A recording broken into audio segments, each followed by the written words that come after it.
Hi, I'm Cameron Sheets with Queerty. How's it going, Andrew? Hey Cameron, how are you? I'm great. It's great to see you. I'm so excited to talk about Ripley. I want to dive right into the Sure deep thing. end. Tom Ripley's a character I've long been fascinated with, and I think that's because, I saw the 99 movie first and foremost, and at risk of oversimplifying things, this was like the first time I saw this like explicitly queer character as a villain. And I know in the Patricia Highsmith novels, it's maybe the history is a little bit more complicated than just that. But I'm just curious to hear about your past experience with the character and how you perceive him as an actor stepping into this role. It Yeah, was queerness something that you kind of kept in mind? absolutely it was. Yeah, it was certainly a big question. And one of the big things about his sexuality was that I felt quite strongly that I didn't want to overly diagnose, for want of a better word, his sexuality or even his nationality or his age or his upbringing.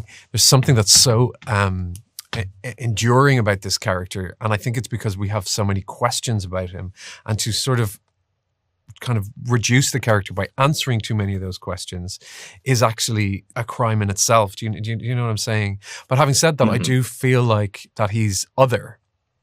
I think that he is queer in that sense. I don't think that he would necessarily be comfortable if you just gave him a partner of either sex. You think, oh, this now he's fine. So I don't think by just making him gay that he's going to be comfortable in a gay bar. I think there's something about him that is there's a kind of a blankness within that character that we can't quite get to, and I think that's what makes him so fascinating. And that doesn't mean that there are elements that are sexually fluid.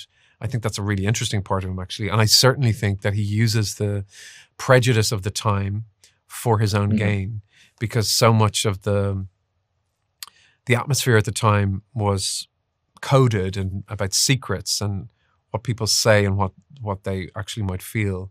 So he uses, when he's getting in trouble or being questioned by police departments, a kind of murkiness about the underground of people of different sexualities and genders. So he's aware of it, certainly, but I'm not sure he has a particular judgment on it. And that was actually my biggest challenge, is to not to drown it in anything particular, because that to me would sort of gild the lily too much. Yeah, sure. Right. Queerness, not in the like relational romantic sense, but queerness in another sense. I mean, that's Exactly. definitely Exactly. a difference in the way he's represented here versus maybe the 99 film. I know that the novel, this maybe adheres a little bit closer to the novel. I'm also so fascinated by the lines we draw between Ripley and Caravaggio, and an artist Absolutely.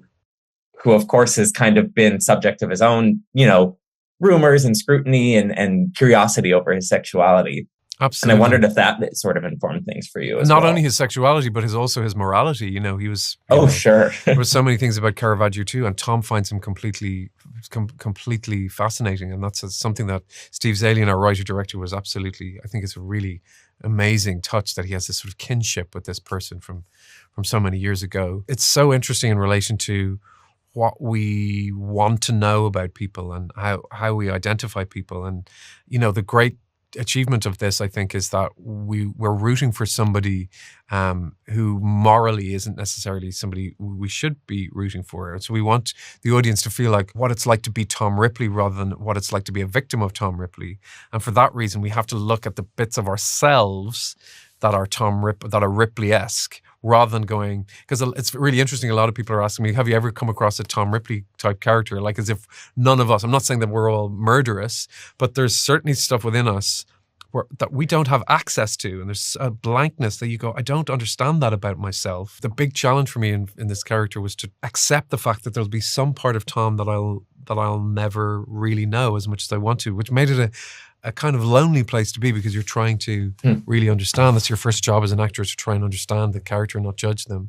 But for that reason, you kind of love them, because so many of us have that experience, maybe in different extremes, but certainly there's parts of us that we go, why am I so enraged by that? Or why am I so vulnerable in this part of my life? So the sexuality and the sensuality and all that stuff, I find the questions so fascinating. Hmm.